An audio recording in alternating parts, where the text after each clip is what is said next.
അനുപമ കൃപാനിധി അഖില ബാന്ധവൻ സാഖ്യ ജിനദേവൻ ധർമ്മരശ്മി ചൊരിയും നാളിൽ അനുപമ കൃപാനിധി അഖില ബാന്ധവൻ സാഖ്യ ജിനദേവൻ ധർമ്മരശ്മി ചൊരിയും നാളിൽ ഉത്തര മധുരാപുരിക്കുത്തരോപാന്തത്തിലുള്ള വിസ്തൃത രാജവേദിതൻ കിഴക്കരികിൽ കാളിമകാളുന്ന ഭസ്യവും വയ്ക്കും വെൺമനോജ്ഞ മാളികയൊന്നിൻ്റെ തെക്കേ മലർമുറ്റത്തിൽ വ്യാളിമുഖം വച്ചു തീർത്ത വളഞ്ഞ വാതിലാർന്നകത്താളിരുന്നാൽ കാണും ചെറു മതിലിനുള്ളിൽ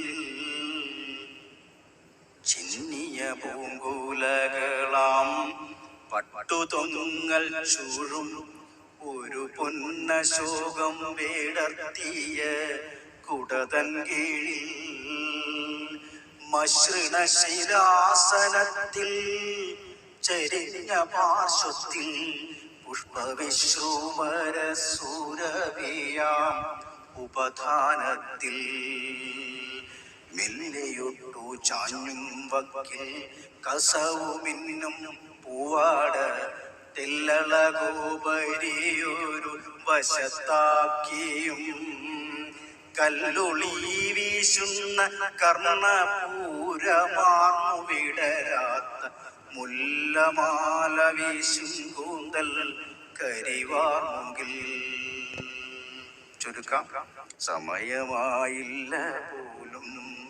സമയമായില്ല പോലും ക്ഷമയന്റെ ഹൃദയത്തിൽ ഒഴിഞ്ഞു തോഴി.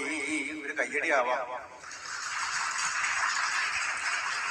കാടു ചൊല്ലുന്നതാമെന്നെ കബളിപ്പിക്കുവാൻ കയ്യിലോടുമീന്തി നടക്കുമീ ഉൽപ്പലബാണൻ.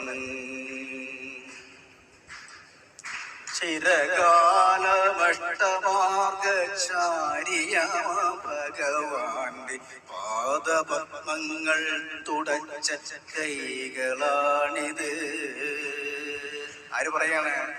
ഉപകുത്തം പറയാണ്, ചിരകാലം അഷ്ടമാർഗചാരിയാം ആ ജിനദേവന്റെ പാദപത്മങ്ങളെ പരിപാലിച്ച കൈകളാണിത്. അതുകൊണ്ട് ഈ കൈകൾ കൊണ്ട് തൊട്ടാൽ കൊടിയ വേശിയായ നിനക്ക് പോലും മോക്ഷമുണ്ടാകുമെന്ന് പറയുകയാണ്. അതാണ് ഗുരുഭക്തി എന്ന് പറയുന്നത്.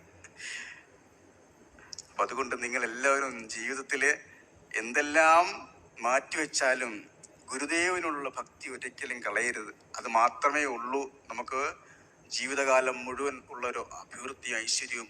മുകളിലോട്ട് പോകുമ്പോഴും അതേ ഉണ്ടാവുകയുള്ളൂ. എല്ലാവർക്കും ഗുരുദേവ അനുഗ്രഹം ഉണ്ടാകട്ടെ എന്ന് പ്രാർത്ഥിച്ചുകൊണ്ട് നിർത്തുന്നു. നന്ദി, നമസ്കാരം.